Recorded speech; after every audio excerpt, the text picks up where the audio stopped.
na sua escola, no seu trabalho. Ele falou assim: vocês são minhas testemunhas. Amém? Então que a gente seja uma boa testemunha do Senhor, nosso Pai, do nosso amor, que a gente lute com toda a nossa força, contra as nossas fraquezas, contra as nossas limitações, para fazer a vontade dele. Não pense que você é super-homem, super-mulher, certo? Você tem fraquezas, você tem limitações, senão você já tem. Nós somos tão fracos que a gente não consegue largar tudo e ir para o Senhor, não é assim? Mas então isso prova que a gente se deixa dominar por algumas coisas. Então nós precisamos da nossa libertação. É por isso que vem a palavra libertação. Diga assim: libertação. A Bíblia diz: se o Filho vos libertar, verdadeiramente sereis livres. Libertar é aquela coisa que te domina, e quando você começa a andar com o Senhor, você ora, você chora, você busca, o Senhor vai lhe fortalecendo, o Espírito de Deus vai lhe enchendo todo aquele vazio que de repente você vai olhar para aquela coisa que lhe dominava e falar assim: isso aí não me domina mais. Você tem certeza dentro de você que aquilo ali não é mais nenhum impedimento para você, amém? Mas isso é uma busca incessante, uma busca olhando para o Senhor. Nós somos afrontados, nós saímos daqui, nós vamos ser afrontados com muitas coisas que nossos olhos contemplam, muitas coisas que a nossa carne deseja, mas é como eu falei, quando eu sempre conto aquele episódio lá da Igreja Metodista de Aporá, que a menina perguntou: Deus é onisciente, onipresente, onipotente? Ele disse: é. Então, se ele é onisciente, ele viu no coração de Eva que ela ia dizer não para ele, sim para o diabo. Viu. Ele viu que ele tinha poder para ele, é onipotente, ele tinha poder para parar ela, tinha. Ele era onipresente, ele estava lá junto, ele estava vendo tudo, sabe? Porque ele não fez nada. Ele disse para ela: você peca. Ela disse, ela ficou assim, né? Você pergunta se você peca, a pessoa fica constrangida, né? Eu falei: não estou te julgando, não. Estou perguntando: você tropeça na sua caminhada? Ela disse: eu pego. Eu disse: por que será que Deus não te matou ainda? Porque a única forma que Deus teria de parar Eva era matando Eva. Eu entendo assim, né? Que a única forma que Deus teria de parar, se Deus já tinha visto no coração dela que ela ia dizer sim para Satanás e não para ele, ia desobedecer, ia trazer a morte sobre toda a descendência dela, a única forma de Deus parar seria matando ela logo antes dela dizer sim, né? Mas Deus primeiro, Deus dá livre-arbítrio, e uma coisa que Deus esperava dela é uma coisa que Deus espera de mim e de vocês que estão aí sentados. Sabe o que é que Deus esperava dela? Que ela dissesse não a Satanás e sim para Deus. Deus espera todo dia de mim isso. Deus espera de você todo dia isso. Satanás ele vai vir com as bandejas dele, mas você fala: não, Satanás, eu não tenho nada com você. Eu tenho uma aliança com Deus, eu vou fazer a vontade do meu Pai, do meu Deus. Quem está entendendo? Amém. Amém? O que Deus espera de nós é que, em meio às nossas limitações e fraqueza, a gente se incline para o Senhor e não para o diabo. Quando a gente peca, quando a gente erra, a gente está fazendo a vontade dele, não a vontade de Deus. Não é? Quando a gente busca acertar, a gente está mostrando para Deus. Aí a palavra vai dizer o que para a gente? Achegar-vos a Deus e Ele se achegará a vós. Aí ele fala: resistir ao diabo e ele fugirá de vós. Olha esse irmão do lado, assim: achegar-vos a Deus. E assim, você precisa todos os dias, toda hora, todo instante, na escola, no caminho da escola, no trabalho, no caminho do trabalho, em casa, quando for dormir, quando acordar. E assim você precisa se chegar a Deus e Ele vai se chegar a você. E assim, quando você resistir o diabo, ele vai ficar com medo de você, porque ele vai ver Deus na sua vida e ele vai fugir de você. Quem crê assim, diga aleluia. É assim, mano? É assim que funciona. Você está entendendo? Amém? Vamos lá, ficar de pé só um pouquinho. Amanhã, a partir das 9 horas, nós vamos fazer uma vigília com os jogos, uma mini vigília aqui na igreja só com os jogos. As mulheres não estão convidadas, nem os homens, amém? Os únicos mulheres e homens que estão convidados, amanhã de noite. Amanhã é sexta de sábado. Tem pessoa que era sábado? Vocês querem sábado, né? Sábado de manhã. Sábado de manhã tem consagração. Aí todo mundo pode participar. De 7 às 9 nós vamos ter um culto de consagração à gente. Vem em jejum, todo mundo vai ter uma oportunidade. Você vem contar seu testemunho, seu sonho, porque a gente tem sonho, né?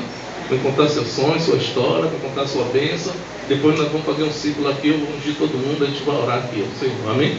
Quem tiver esse tempinho sábado que vem me buscar um pouquinho, certo? 6 horas, de 6 às 7 eu estou aqui com Maria José e Valdiné orando esses dias aí, nós estamos orando pelo grupo de mulheres que vão se apresentar domingo.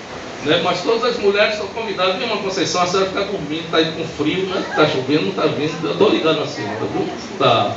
Viu? Cadê a Angélica? Também ficar com frio lá embaixo. Ninguém está subindo para me orar. Só quem está orando sou eu, Valdiné e Maria José. Todo dia a gente está acordando às 5h30 da manhã, está vindo para cá orar por vocês, certo? Então, estamos jejuando essa semana toda, de meia-noite a meio-dia. Então, a igreja está convidada. Você que mora aqui perto pode vir orar amanhã de manhã. E vocês preferem sábado ou amanhã? Diga. Os jovens preferem sábado ou amanhã?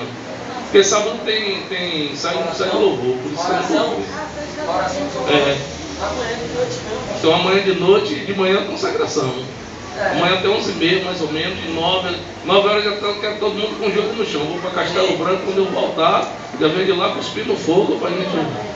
Amém? Amanhã eu vou para a igreja de Castelo Branco, vou pregar lá, quando eu voltar no culto de oração de lá, já quero todo mundo no joelho aqui. Robson, você está convocado, viu, Robson? Para vir para cá, puxar essa oração aí para o pessoal.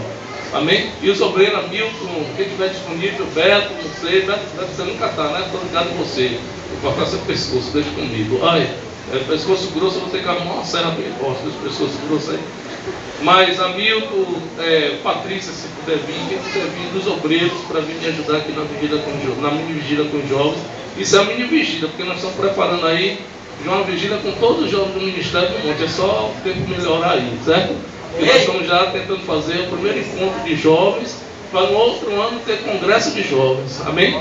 Outra coisa, no domingo pela manhã, no primeiro domingo de junho, domingo agora não, esse domingo a 8 deve ser o primeiro domingo de junho, não é isso? Não haverá escola dominical, porque eu quero me reunir com olha, não é com um grupo de mulheres não, é com todas as mulheres que congregam aqui. Você está ouvindo Iracema? Domingo aqui, você não vai para o bar, você vem para cá, tá certo? Certo? Amém? Quem está ouvindo, Nilva, não marque nenhum trabalho, amém? Eu estou falando, quero falar com todas as mulheres, amém? Todas as mulheres que quiserem vir, sexo feminino, a partir de 18 anos, certo?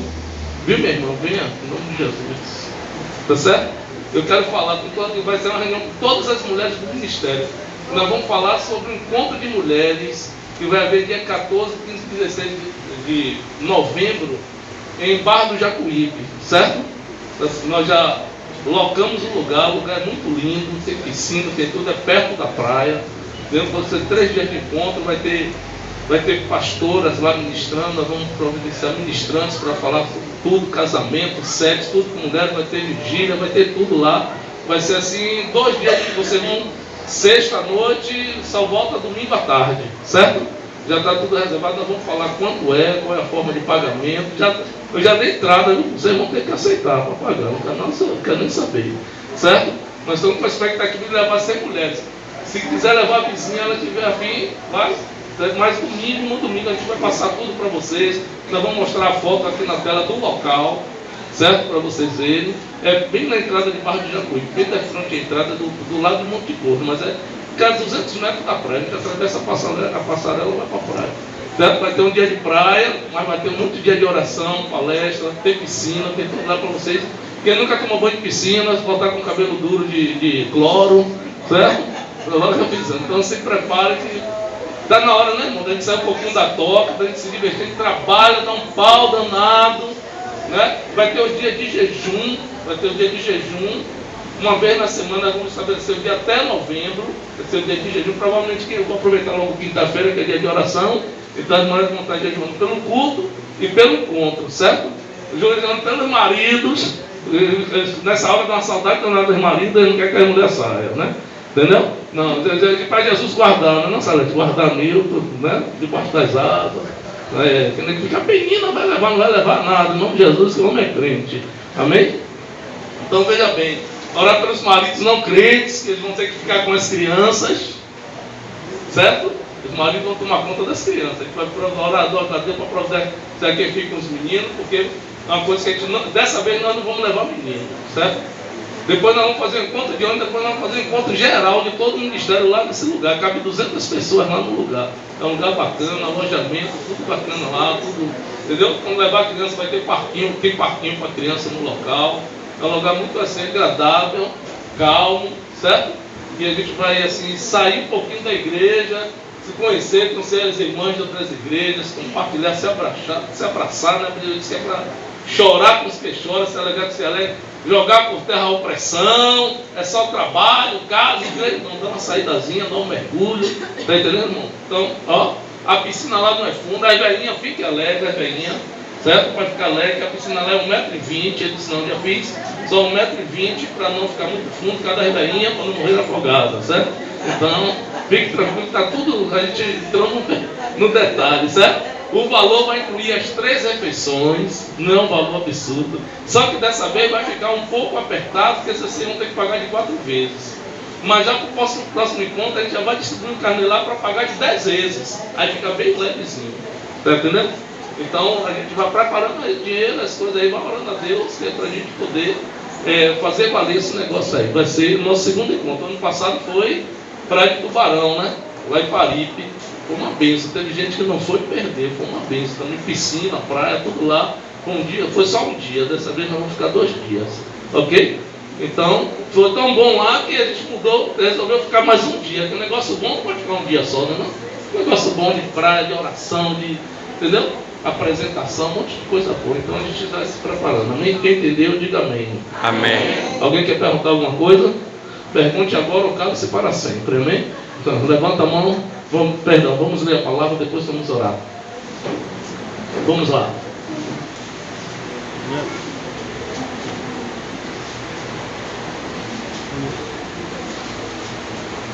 Perdi a palavra aqui.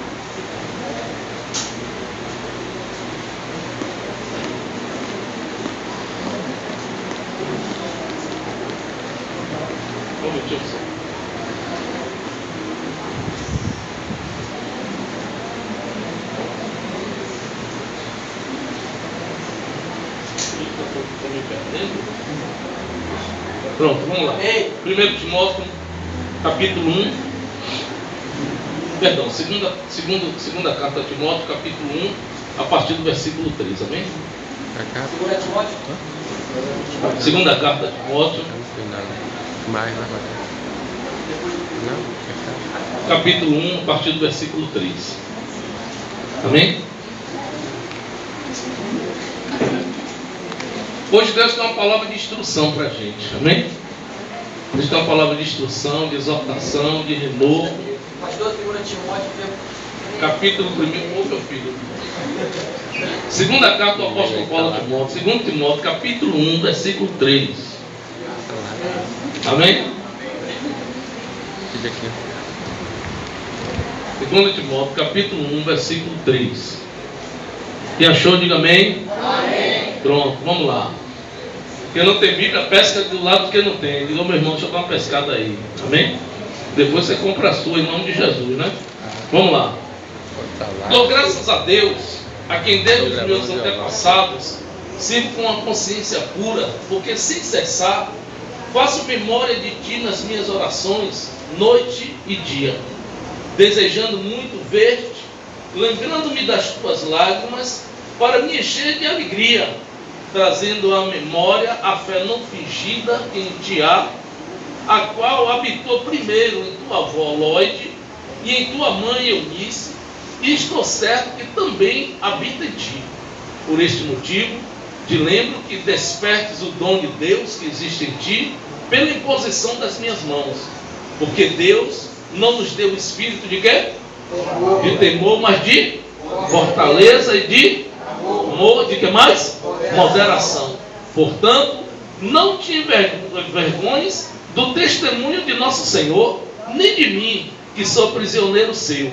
Antes, participa das aflições do Evangelho, segundo o poder de Deus, que nos salvou e nos chamou com uma santa vocação, não segundo as nossas obras, mas segundo o seu próprio propósito e graça que nos foi dada em Cristo Jesus, antes dos tempos dos séculos, e que é manifesta agora pela aparição de nosso Salvador Jesus Cristo, o qual aboliu a morte e trouxe à luz a vida e a incorrupção pelo Evangelho, para o que fui constituído pregador e apóstolo e doutor dos gentios, por cuja causa padeço também isto, mas não me envergonho, porque eu sei que tenho crido e estou certo de que é poderoso para guardar o meu depósito até aquele dia.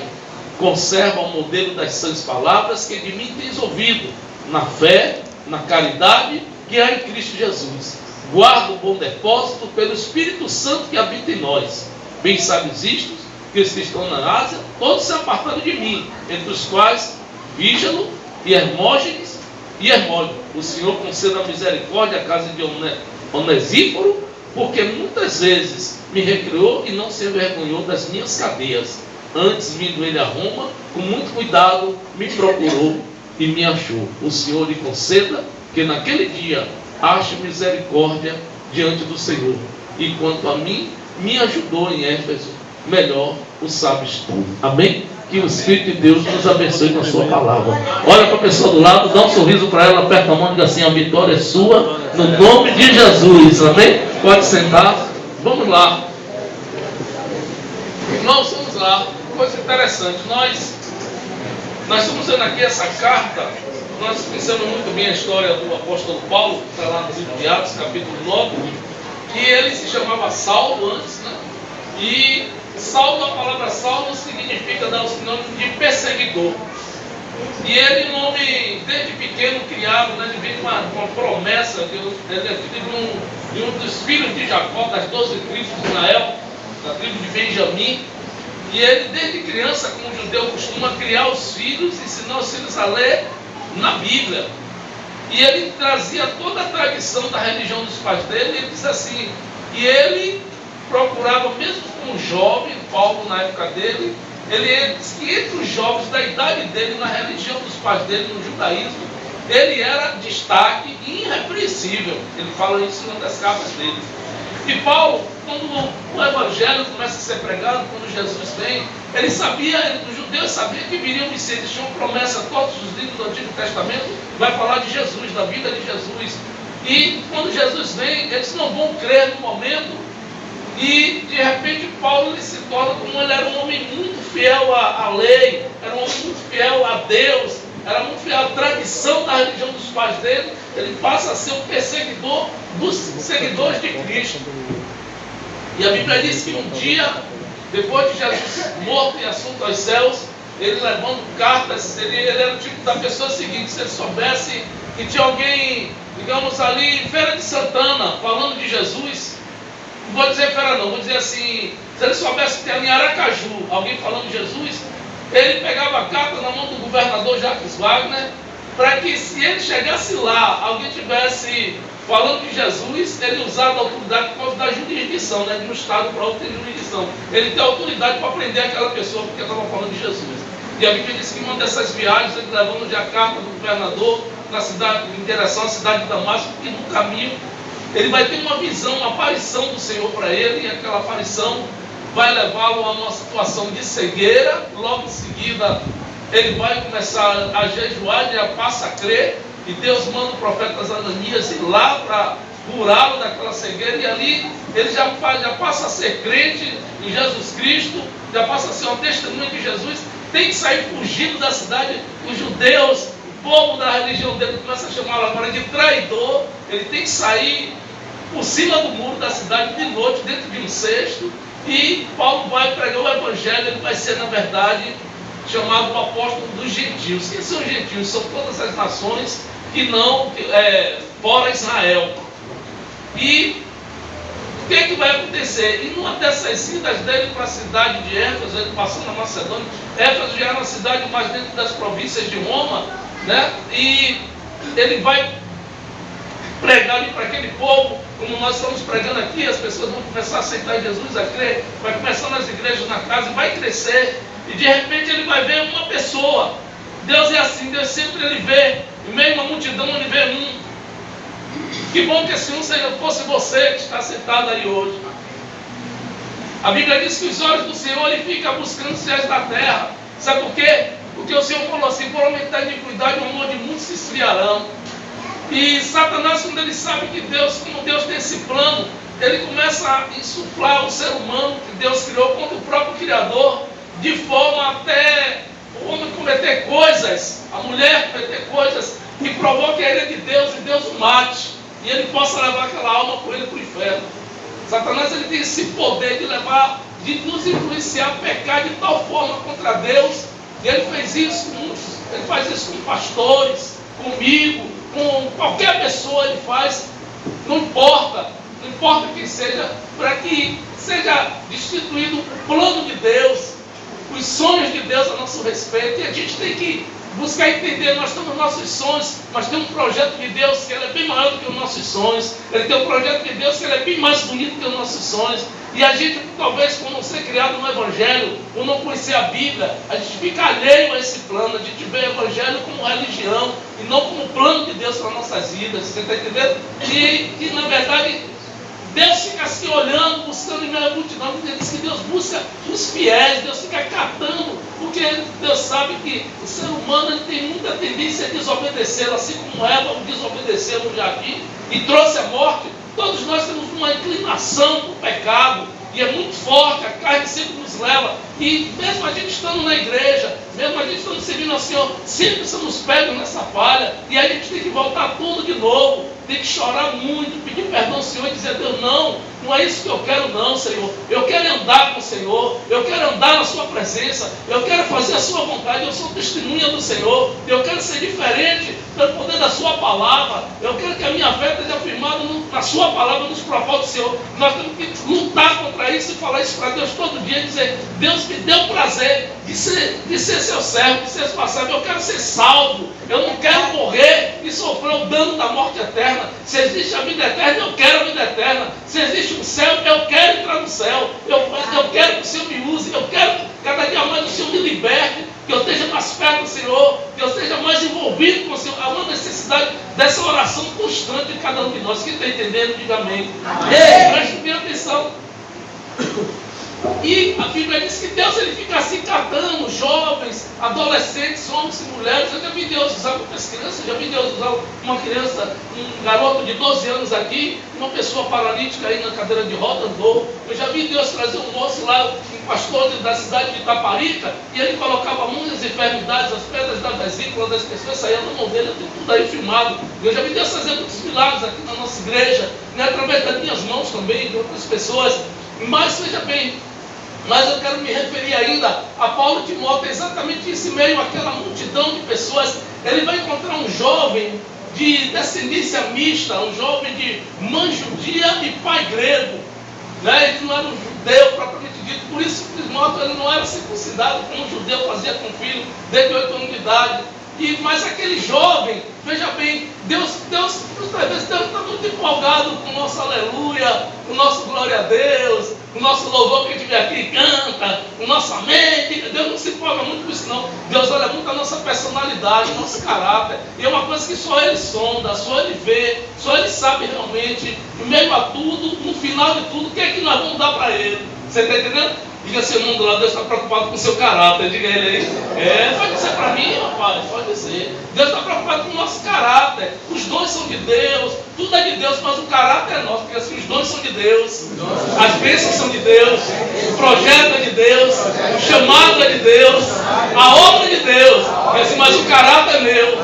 E aí que nós podemos ser pegos. A gente pode achar que está muito bem com Deus e não está não. E a Bíblia diz que nosso coração nos engana, que nosso coração é enganoso e perverso, está lá em Jeremias 17. E a gente, por isso que Davi, quando ele pecou, ele disse: Deus, cria em mim um coração puro e renova em mim um espírito reto. Olha, ele pediu um coração novo para Deus. Ele queria um coração que fizesse a vontade de Deus, que o coração dele já estava até matando gente, já estava adulterando. Ele disse: eu não quero esse coração é cheio de maldade, eu quero um Deus, eu quero um coração novo, tira esse, bota outro, eu quero um coração que lhe ame. E ele falou no Salmo 119, eu bati a tua palavra no meu coração, para eu não pecar contra o Senhor. Você está entendendo? E olha só, isso tudo são propósitos, diga assim, propósitos, diga assim, propósito meu com Deus, diga aí, e isso, propósito seu com Deus, meu com Deus. E na verdade o que é que vai acontecer? Aquele jovem ali em meio àquela multidão que estava sentando a Jesus em Éfeso, vai destacar-se em meio a uma multidão, sempre alguém se destaca. Deus está sempre de olho em você. Você às vezes não sabe, mas continue na sua fé. Continue consertando as coisas. Continue orando. Continue buscando. Continue lendo a Bíblia. Continue falando do amor de Deus para as pessoas. Deus quer assim. Continue evitando mesmo as coisas erradas. A Bíblia diz: fuja de toda aparência do mal. Diga assim comigo: toda aparência do mal. Isso está relacionado ao nosso modo de vestir, o nosso modo de falar, com quem andamos, o lugar onde andamos. O Senhor disse: não fuja de tudo que vai sinalizar que você está envolvido em alguma coisa errada. Não é assim? A Bíblia diz no livro de a segunda carta de Pedro, capítulo 4, versículo 12, diz assim, que o julgamento de Deus começa pela casa de Deus e vai começar por nós. E ele disse assim que a gente se nós somos envergonhados por causa do nome de Jesus, se alguém nos maltratar, nos discriminar porque somos cristãos, ele disse que bem-aventurados nós somos porque o Espírito de Deus habita em nós. Ele disse que a gente não seja discriminado ou envergonhado por ser ladrão, por se meter em coisas alheias, trambique, em jeitinho brasileiro, está entendendo? Se meter em coisas erradas, aí você está pagando vergonha pelo seu erro. Não é? Mas ele disse: mas se você é envergonhado porque é cristão, se você é rejeitado, vocês são bem-aventurados, porque o Espírito da glória de Deus repousa sobre vocês. E ele disse: mas é necessário que isso comece pela casa de Deus. Ele fala, e Pedro diz assim: e se começa pela casa de Deus, qual será o fim daqueles que são desobedientes ao Evangelho? Imagina só, irmão.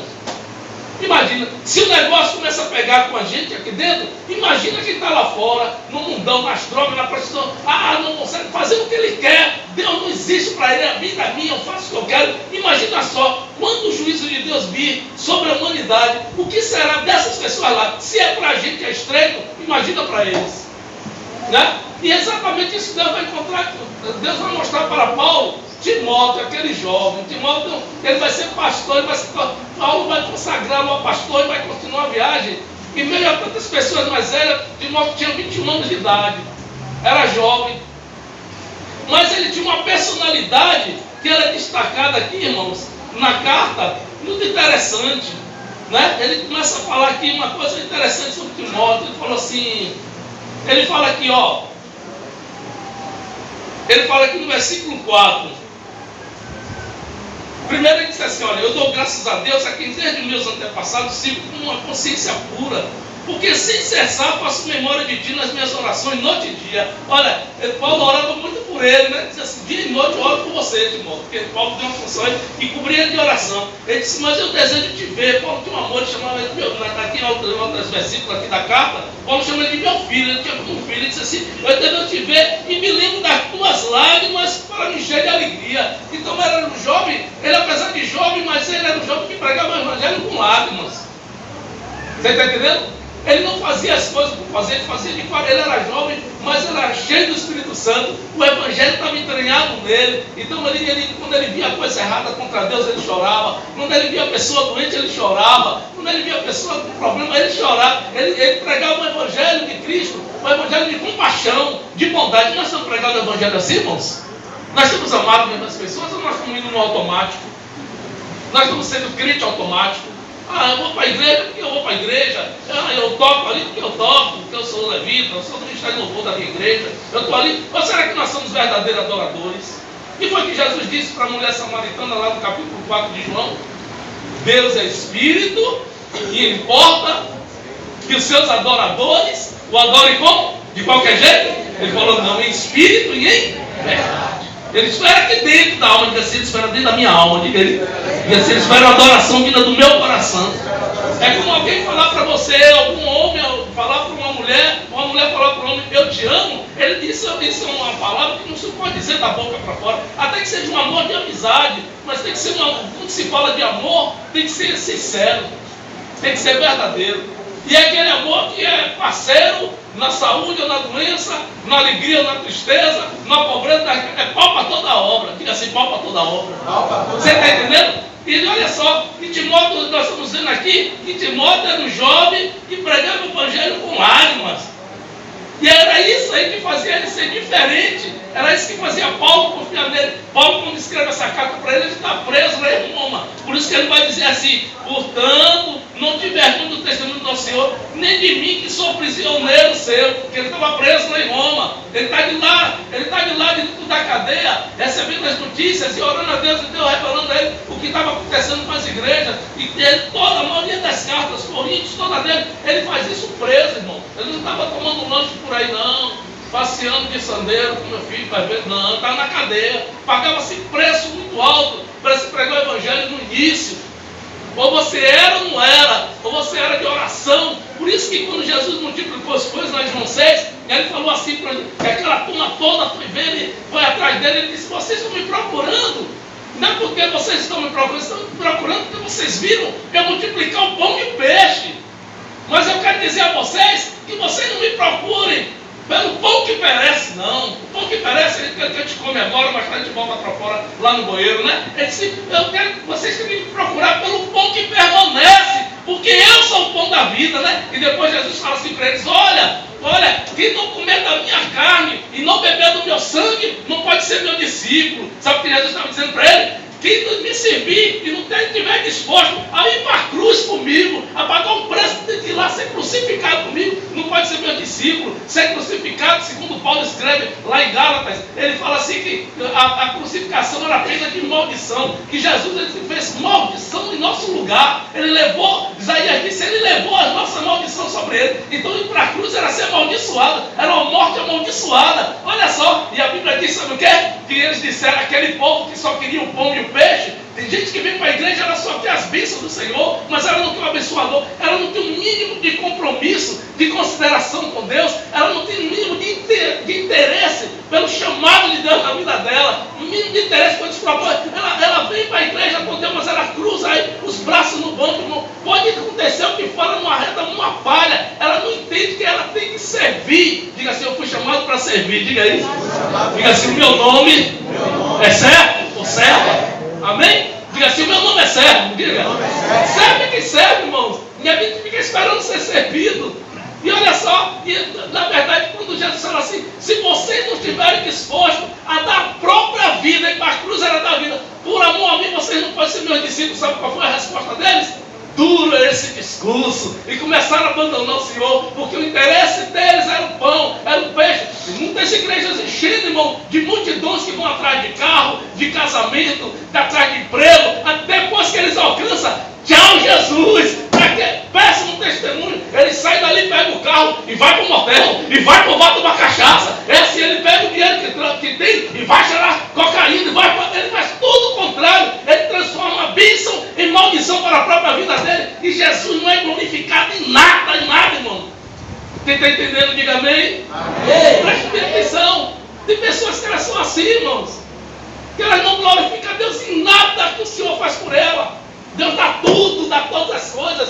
Preste bem atenção. E o texto diz assim que quando Jesus agora vai, aquela multidão que não quer pagar o preço, começa a largar Jesus, e os discípulos se espantam. E eles falam, e eles devem ter olhado assim, como que diz assim, poxa, o pastor Giovanni prega muito duro, as pessoas lá, e as cadeiras, ninguém quer vir para aqui, ele tem que pregar sobre prosperidade, ele tem que fazer voto, aí enche a igreja. Irmão, eu não estou preocupado com igreja inchada, eu quero igreja cheia. Eu não quero igreja inchada, irmão. Igreja inchada é igreja cheia de gente sem compromisso, é cheia de... Tem gente que ele gosta de igreja cheia, porque ele fica lá escondido, o pastor não sabe nem o nome dele, mas eu sei o seu, tá entendendo? Quando o Gleison volta, eu digo, vem cá, velho, você vinha até de bicicleta, agora tu não quer vir a pé, não quer tomar a tua, qual é a sua? Não, você está errado. Aí diz, pô, eu ficasse lá no fundo para esse cara não me conhecer, não é assim? Não, mas eu estou aqui preocupado, eu digo, vem cá, Rafael, qual é mesmo a sua? Porque você foi para São Paulo, não me disse que você ia, agora se acontecesse um negócio lá, você ia pedir oração, né? Da próxima vez que você for, me avise antes. Aí Rafael, poxa, rapaz, é ruim, igreja pequena, que o pastor sabe o nome, mas não é, irmão, igreja grande, você não conhece o pastor também não te conhece. Você sabia? Tem gente que ela não entende que ela tem que ter um pastor, que ovelha sem pastor, o lobo pega rápido. Diga assim para o irmão do lado, ovelha sem pastor, o lobo pega rápido. Qual foi a resposta de Davi? Mas Samuel para o rei Saul, quando Golias estava atacando o povo, e ele se propôs, ele com 12 anos, se propôs a ir lá defender o povo de Israel. Saul disse, você é uma criança. Ele disse, olha majestade, um dia eu estava tomando conta das minhas ovelhas, e aí sabe o que vai acontecer? Vem de lá um urso e ataca minhas ovelhas. Eu lutei com o urso, olha, ele tinha 12 anos, mas ele disse assim, eu lutei com o urso e tomei a ovelha da boca do urso e matei o urso. Aí depois veio um leão e ele pegou minha ovelha, eu fui lá, lutei com o leão, tirei a ovelha da boca do leão e matei o leão. Diga assim, ele lutou com o urso, porque Deus era com ele. Diga assim, ele lutou com o leão e venceu, porque Deus era com ele. Diga assim, eu também vou lutar. Diga assim, eu também vou lutar. Eu vou lutar com todo urso na minha vida. Diga assim, eu vou lutar com o leão também. Diga assim, eu vou vencer, porque Deus é comigo. Diga aleluia. É assim que Deus quer. Glória a Deus. Ele só tinha 12 anos, sei lá a sua idade, você que está aqui hoje. Eu só sei que Deus quer te usar. Deus quer você forte. Deus quer você cheio do Espírito Santo. Deus quer você vencendo o diabo mesmo, vencendo as barreiras, as lutas. Você está entendendo? Preste bem atenção. E o texto diz que Timóteo, Paulo vai falar coisas interessantes. Uma das coisas principais que ele vai falar assim, que ele vai dizer assim, olha, guarda a fé não fingida. Olha que Deus, olha que Paulo vai dizer aí. Paulo percebia que a fé dele era verdadeira. Diga assim, a fé de Timóteo era verdadeira. Diga assim, ele era um jovem que tinha fé de verdade, fé obediente, fé com compromisso, fé que glorificava a Deus. Diga assim, eu também preciso ter essa fé.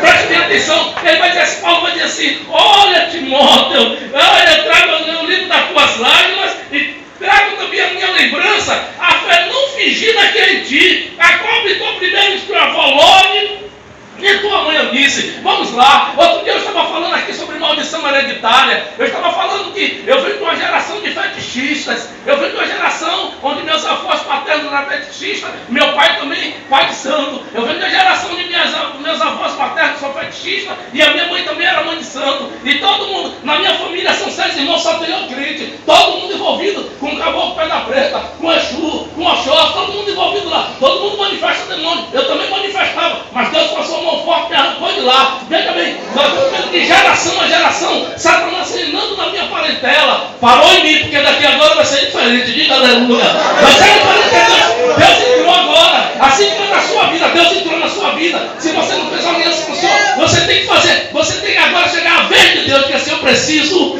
deixar que agora seja a vez de Deus na minha vida. Você precisa entender isso. Já teve a vez do diabo, agora é a vez de Deus.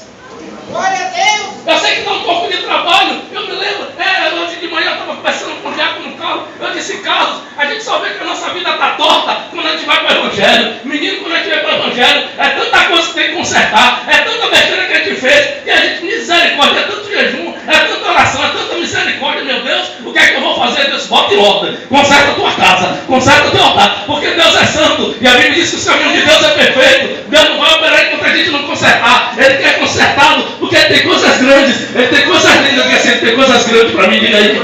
Diga assim, Ele tem coisas lindas para mim. Diga assim, Ele tem coisas poderosas para a minha vida. E Ele disse que Ele não dá o que é santo aos cães. Ele disse que as coisas dele são santas, Ele não dá aos cães. Ele não dá o que é santo aos porcos. Ele disse, não, se a gente tiver vida de porco, vida imunda, a gente nunca vai experimentar aquilo que é puro do Senhor. A gente tem que consertar, tem que se lavar no sangue de Jesus, tem que se lavar na palavra, como a gente está fazendo nessa noite. Quem está entendendo, diga amém. Atenção, o texto está dizendo que é uma coisa que ele vai falar, Timóteo, olha que coisa linda, eu estava lendo hoje de manhã, disse que coisa mais linda, a memória, a fé não fingida que é em ti. Ele não tinha fingimento, ele era verdadeiro no que ele professava. Como é que está sendo você? Tem crente que ele é crente na igreja, na escola ele não é mais crente. Tem crente que ele é crente na igreja, em casa ele bate na mulher. Diz que tem até um caso de um camarada que era, sei lá, que era obreiro na casa do Senhor e era pregador. E um dia quando ele pregou tanto, assim como eu estou pregando aqui hoje, ó, aí quando ele foi sair, ele disse, papai, por que a gente não mora aqui na igreja? Ele disse, por quê, meu filho? Disse que lá em casa você é tão diferente, eu estou até com medo de ir para casa. Já que a minha casa maltratava os filhos, maltratava, não batia na igreja era totalmente diferente. Diga assim para a pessoa, você tem que ser o mesmo. Se Jesus está na sua vida, você tem que ser o mesmo. Em qualquer lugar. Jesus tem que reinar na sua vida, onde você estiver. Irmãos, a gente às vezes esquece que os olhos de Deus estão ligados na gente. Deus é tudo. Deus é tudo. Preste bem atenção. E o texto está dizendo que a fé dele não era fingida. Que ele tinha, aquele jovem, ele tinha uma fé verdadeira. Ele andava verdadeiramente na presença de Deus. Olha que coisa linda. E o texto está dizendo assim que Olha só, e aí vai dizer assim, que primeiro pintou, olha a tradição da fé dele. A avó era crente de verdade, não tinha fé fingida. Amém? Sua avó Lodi, sua mãe Eunice, era crente de verdade, tinha uma fé inabalável. E eu vejo essa fé também em você. Sabe o que ele está dizendo? A tua fé vem de uma geração, de um povo que tem compromisso com Deus. Nós estamos falando de maldição hereditária, mas o Pedro disse assim, esta promessa diz respeito a vós, diga assim para a pessoa do lado, porque assim, as promessas de Deus diz respeito a você, aos seus filhos e aos filhos dos seus filhos. Ele está dizendo que a promessa dele está sobre você e toda a sua geração. Ele disse que até 1000 gerações. Olha, sabe o que ele quer dizer? Ele está dizendo aqui, Paulo está lembrando que ele é um jovem, mas ele está dizendo, a fé que havia na tua avó, ele está voltando 2 gerações atrás. Ele está voltando a geração dos pais dele e a geração dos pais dele. Ele volta uma fé de 2 gerações atrás. Onde ele começou? Na sua avó, na sua mãe, em você. Você está entendendo? Se nós não tivermos uma fé verdadeira, nós não vamos ser testemunho para os nossos filhos. Se nós somos crentes relaxados, que vivem o tempo todo na frente da televisão, pega na Bíblia de vez em quando, ora de vez em quando, nossos filhos vão ser assim também. Olha, essa semana eu chamei a atenção de uma pessoa e eu disse assim, olha, toda vez que tua filha está lá em casa, que eu chamo ela para ir para a igreja, ela tem uma resistência, sabe por quê? Porque você se desviou do caminho do Senhor. Ela agora resiste ir para a casa do Senhor. Sabe por quê? Porque você não vai. Se você não vai, seus filhos se acostumam naquilo que você é. Se você leva seus filhos para a beira do bar, ele vai aprender a beber, ele vai aprender a fumar, ele vai aprender palavrão, ele vai aprender a dançar as coisas mundanas, diabólicas. Mas se você leva ele para a casa de Deus, ele vai aprender as coisas de Deus, ele vai louvar a Deus, ele vai crescer. E a Bíblia diz que ainda quando ele estiver velho, ele não vai se desviar dele. Irmãos, a gente está tendo cuidado de passar nossa fé direito para os nossos filhos. Nós estamos falando de Jesus não é para eles. Nós temos cultos em casa para ensinar eles. Nós sentamos com eles para ensinar a Bíblia. Quando eles erram, nós sentamos, você está errado. Vem cá, senta aqui, lê aqui. É isso aqui, ó. Tá certo? É assim que Jesus está mandando. Ajoelha aí, pede perdão. Depois pega a cipó e dá uma cipoada na canela dele, que não pode passar em branco. Você está entendendo? Tem que dar uma cipoada na canela, não pode passar em branco. Diga assim, Deus não passa a mão na cabeça de ninguém. Diga aí.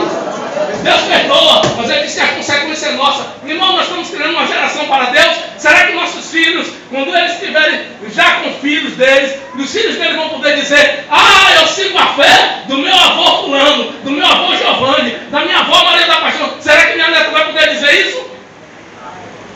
Será que seus filhos, seus netos vão poder dizer, eu tenho uma fé? Você é cristão porque o meu avô era crente, era homem de Deus, minha avó era mulher de Deus, minha mãe era mulher de Deus, casou com um homem de Deus, na minha casa Jesus sempre rezou, lá em casa tem oração, lá em casa tem culto, a gente se veste como crente, a gente fala, lá em casa não fala palavrão, lá em casa tem música mundana, diabólica, lá em casa é louvor a Deus o tempo todo, a gente procura viver uma vida dentro das nossas limitações, com a retidão de Deus. Será que nós vamos conseguir isso, irmãos? Será que nós estamos lutando para conseguir isso? Diga assim, irmão do lado, você tem que lutar para isso acontecer, diga ele aí. Isso, se nós mesmos, irmão, se nós mesmos estamos falhando na nossa fé, automaticamente nós vamos passar essa fé falha para os nossos filhos, para os nossos netos, para os nossos bisnetos. Eles não vão entender esse Jesus poderoso, essa vida de oração, essa vida de consagração. Nós vamos negligenciar, nós vamos pagar um preço de geração a geração. Nós temos que viver uma fé hoje, obediente a Deus, e com vida trabalhada, começar na nossa casa. A educação começa em casa.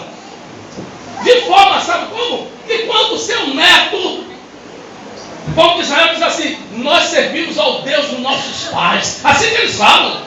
Nós servimos ao Deus dos nossos pais. Será que nossos filhos vão falar assim? Eu sirvo ao Deus do meu pai. Meu amigo, de repente quando ele tomar consciência, que ele vê que tu não é esse crente todo, ele vai dizer, eu não sirvo a fé do meu pai, eu sirvo a minha. Meu pai quase na igreja não vai, minha mãe nem vai na escola dominical, nem cena, nem nada.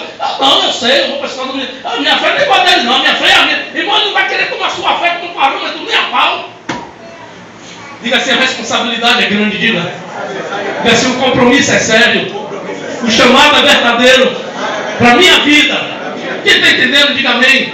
Preste atenção, eu falei que eu iria deixar uma palavra hoje de exaltação, de correção, mas para despertar a tua alma, para despertar o seu coração, para você entender que você não pode ser apenas um frequentador de igreja. Frequentador de igreja é religioso, é visitante, você é filho de Deus, é filha de Deus, você fez uma aliança com o Senhor, seu nome está escrito no livro da vida, o Espírito do Senhor habita na sua vida, e por isso você tem que atentar. Agora é a fé de Deus na sua vida, agora é a obra de Deus. Se não está acontecendo, a culpa não é de Deus, está acontecendo alguma coisa errada com você, tem alguma coisa que você ainda não prestou atenção, tem alguma coisa que você não deu lugar a Deus, tem alguma coisa que você não consertou, e Deus está falando,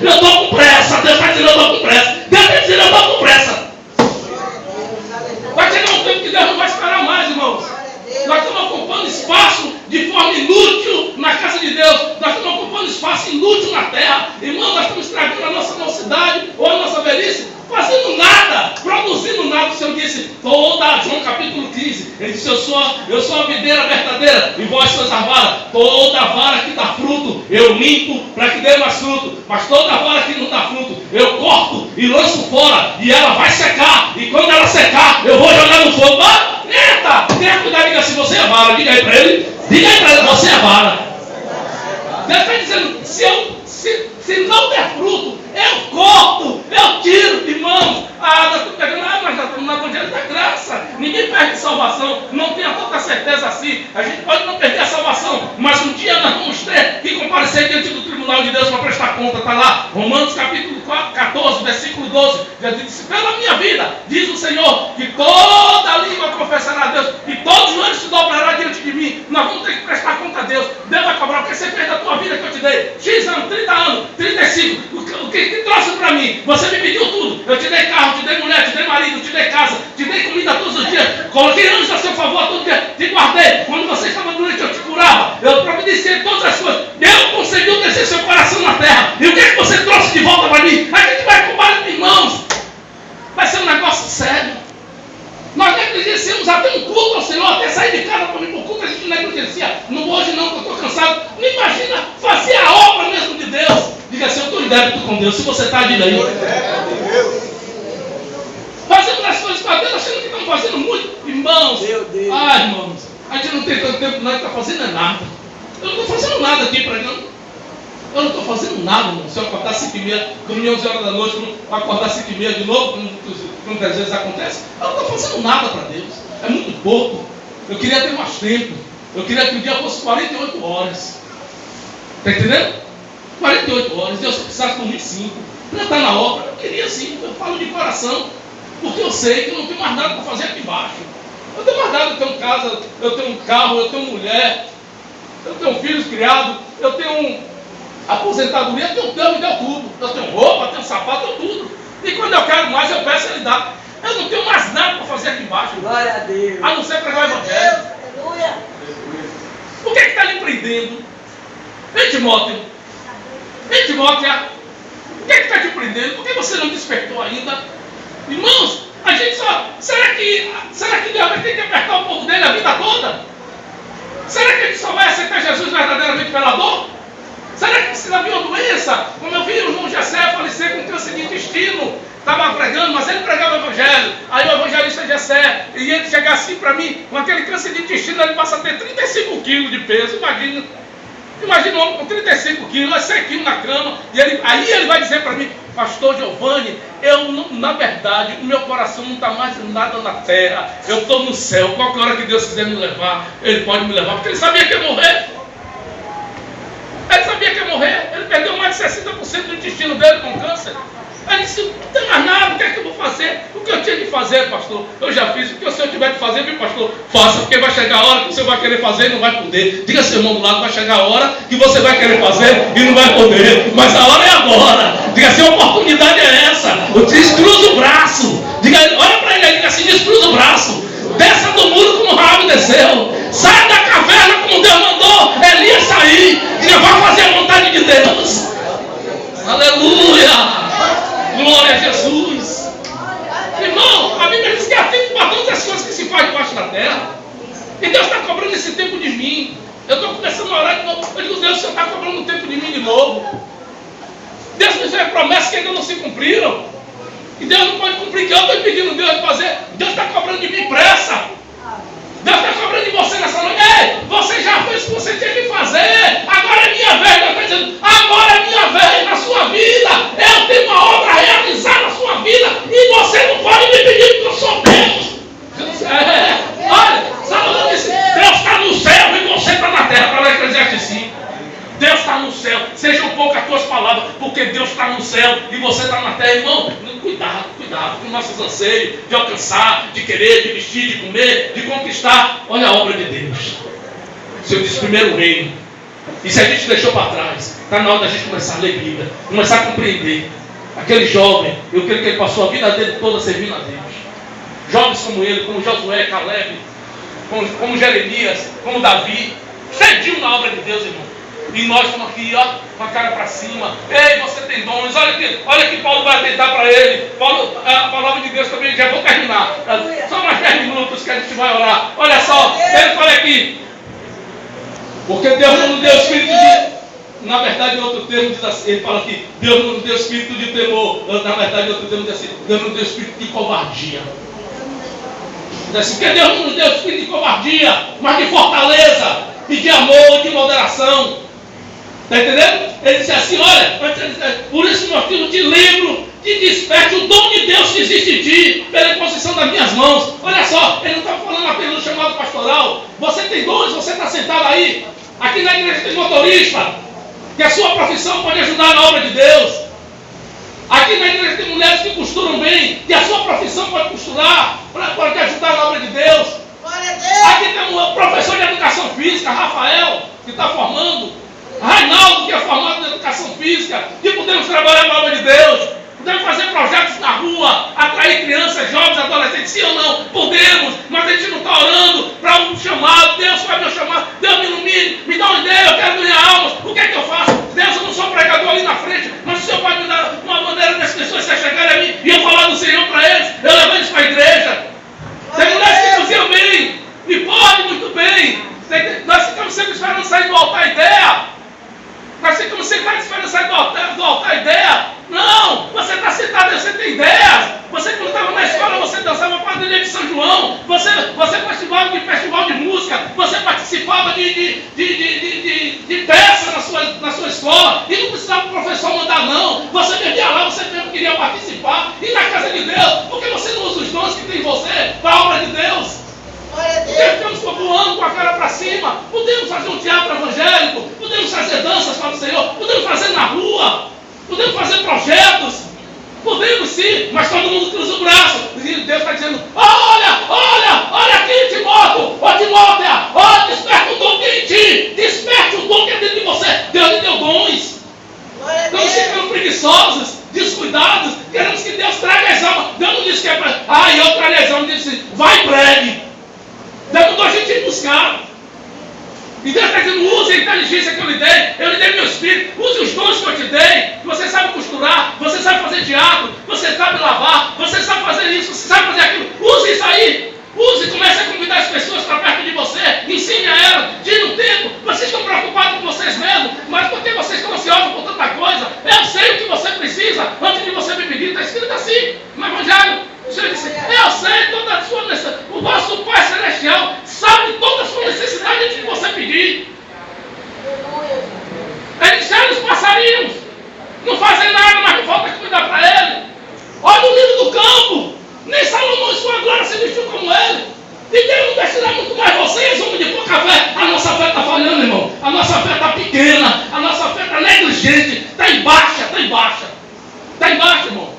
Estamos empurrando a obra com a barriga. Estamos empurrando a evangelho com a barriga. Por isso não crescemos no amor. Não crescemos no servir. Não crescemos a igreja. Achamos que isso aí é para o pastor. Eu tenho muitas atribuições e a minha parte pode ter certeza que eu estou fazendo. E estou fazendo pouco. Mas Deus está esperando de você que está sentado aí nessa noite. Aleluia. Isso é culto de libertação. Isso é culto que tem de libertação para abrir mão do pecado, abrir mão dos vícios, abrir mão da sonolência espiritual, não deixar Satanás continuar cegando a gente, tentando prevalecer contra a gente, porque a Bíblia diz que as portas do inferno não prevalecem contra a igreja do Senhor. Isso é negligência.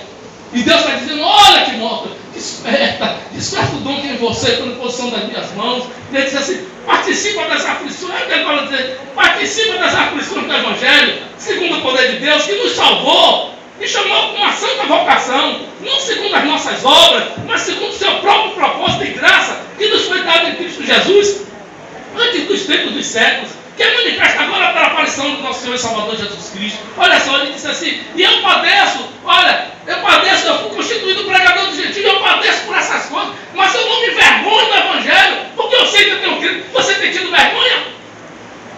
O Senhor disse, aquele que se envergonha de mim diante dos homens, eu também me envergonharei diante do meu Pai que está nos céus. Não entregamos nem um folheto mais.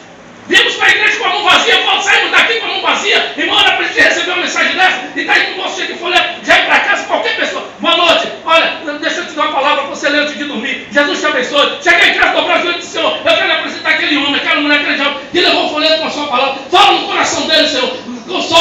diabo está armando algum laço, quebra, vai na vida dele, salva aquela vida, é do Senhor. Não, já chegamos cansados, paramos na frente da televisão, aí vamos, se o filme for legendado, melhor ainda, que a gente vai lendo e vai dormindo, já foi. Ei, o que é que está vendo com a gente? Que evangelho é esse? Que crente é esse que nós estamos sendo? O que é que está vendo com a igreja de Deus? Eu sempre falo que outro dia o pastor Roberto ligou para mim, pastor chorando no telefone, pastor Roberto, pastor do nosso ministério, está lá na igreja primitiva de Alto de Couto, homem de oração, ele fica, pastor Giovanni, ligou chorando para mim no outro dia, pastor Giovanni, eu disse o que foi, rapaz, que você está chorando? Ele, pastor Giovanni, eu disse o que é? O que é que está vendo com o povo de Deus, pastor Giovanni? Ele disse, eu disse o que foi? Ele disse, pastor, ontem foi feriado, eu estava em casa, eu ia descansar, mas Deus escutou no meu coração orar pela igreja, disse assim, vá para o monte, era 10 horas da manhã, um sol quente, Deus disse, vá para o monte orar pelo meu povo, que minha igreja está precisando de oração, minha igreja está morrendo, está dormindo, vá para o monte. Ele saiu, quando ele saiu, encontrou um monte de irmãos lá da Boa Nova de Alto de Couto, indo para o Baba, e disseram, vamos, pastor, para o Baba. Ele disse, não, irmãos, eu vou orar, que Deus mandou eu lá para o monte orar, que a igreja está precisando de oração. Ele disse, pastor, eu comecei a me decepcionar ali, não teve um que desistisse do Baba e dissesse, eu vou orar com o Senhor. Não teve um que desistisse da brincadeira. Ele não levava. Eu disse, Deus, eu estava em casa e Deus me mandou ir para o monte orar. Ele disse, era 10 horas, o sol pelando. Ele disse, Deus me mandou ir para o monte orar, porque a igreja dele está precisando de oração. Nenhum deles se propuseram. Eu comecei a entender logo ali por que Deus estava mandando orar. Que eles mesmo estavam dispersos, estavam fracos, estavam preocupados com a brincadeira, com o futebol. Não queria abrir mão do lazer, vai dobrar o joelho. Ele disse, pastor, antigamente as pessoas tinham, a gente dava oportunidade na igreja, as pessoas diziam, a paz do Senhor Jesus, irmãos, aí todo mundo, amém. Olha, irmão, eu quero dizer que eu abri um jejum de Daniel, para Deus mandar a minha casa. O jejum é 21 dias, Deus já liberou minha casa. Olha, irmão, eu quero dizer que eu abri um jejum de 40 dias, sozinho, não era campanha da igreja, não. Mulheres de oração, de jejum, homens de oração. Olha, para Deus abrir uma porta para meu marido. Levei 7 dias de jejum. E ganhava a porta de emprego, ganhava a casa, a televisão, a geladeira no joelho. Hoje não. Hoje quando eu vou pregar nas igrejas, aí campanha da família. Aí eu chego lá assim, eu digo, quer ver? Me chamaram para pregar, mas eu vou estragar a sua campanha. Aí o povo me diz assim, oxi, me chamou esse pastor para vir pregar, ele disse que vai estragar a minha campanha. Eu digo, pastor, você me chamou para vir pregar, campanha da família, mas eu vou estragar a sua campanha, quer ver? Aí ele fica dando risada. Eu disse, quer ver eu estragar? Quer ver como é que eu estrago? Vem cá, hoje é a campanha da família, né? Quem jejuou hoje de manhã pela sua família, levante a mão. Irmão de 100, 2, levanta a mão. Aí quando eu digo, você está achando que eu e o pastor que tem que orar para a sua família, a família é sua, nós estamos aqui para lhe ajudar, é você que tem que pagar o preço, é você que tem que se apresentar a Deus em jejum e oração, pelo seu marido que não sabe orar nem jejuar, pelo seu filho que não sabe orar nem... É seu, é problema seu, é seu, não faça seu problema para os outros não, é você que tem que aprender a lutar com as armas que Deus... Quem está entendendo, diga amém. Amém. Irmão, a gente fica na igreja de campanha, os outros que estão na frente se mata de jejum. Eu fico 40 dias sem namorar com a missionária Maria, sem tomar café da manhã, e você lá namorando, assim, televisão, nem um jejum pela sua família você abre. Eu disse, sabe por que eu estou falando isso, irmãos? No ano de 95 para 96, no ano de 97 para 98, e no ano de 98 para 99, eu tinha um débito de 30.095 com 25% de juros na mão da agiota. Eu tinha uma mulher que era opressa, que só falava de se matar, e um filho nas drogas. De 95 para 96, eu fiquei quase os 365 dias jejuando todos os dias, sem namorar, sem tomar um café da manhã. E Jesus pagou meu débito. Depois que eu tive, se ele pagou esse, ele vai salvar Maria. Eu já pregava o evangelho, com um ano eu já era missionário. Eu disse, olha, eu vou jejuar mais um ano. Deus é testemunha que eu não estou mentindo. Todos os dias, eu levava até 18 horas, nem almoçava. Eu sequei o jejum e Jesus salvou minha mulher. No terceiro ano eu digo, eu vou jejuar pelo meu filho, para Deus ele tirou de Ricardo da droga. Há 2 anos atrás eu casei Ricardo aqui nessa igreja, para a glória de Deus. Você pode dizer glória a Deus? E no 4º ano eu já era pastor aqui nessa igreja, irmão. Eu aprendi que a vitória com Deus é no joelho. É se humilhar na presença de Deus. Essa é a palavra de Pedro capítulo 5, 1 Pedro capítulo 5, versículo 6 e 7, diz assim: humilhai-vos debaixo da potente mão de Deus, para que ao seu tempo ele vos exalte, lançando sobre ele toda a vossa ansiedade, porque ele tem cuidado ser no joelho, irmão. Tem que ser na oração. É no choro, diga. Por isso que Paulo disse, olha, eu me lembro das tuas lágrimas, Timóteo. Eu me lembro, olha, e me traz alegria e fortaleza. Eu aqui na cadeia, mas eu sei que tem um jovem, que é um homem de Deus, que chora, que busca, que chora pelo povo de Deus, que chora pelas coisas de Deus. Você não está, eu tenho certeza, você não está aí brincando, Timóteo. Pergunta, irmão, você está brincando ou está levando a sério? Pergunta ele. Irmãos, eu quero encerrar a minha mensagem nessa noite dizendo a você que Deus tem uma obra na sua vida. Que Deus já está começando a se cansar de esperar. Todo mundo diz por aí que paciência também esgota, não é assim? Todos nós falamos, a gente vai com nossos filhos, vai reclamando, mas chega um dia que a gente dá um couro nele, pega ele de surpresa, não é assim? Não é assim? E a Bíblia diz que Deus corrige e açoita, está lá, Hebreus capítulo 12, que ele corrige e açoita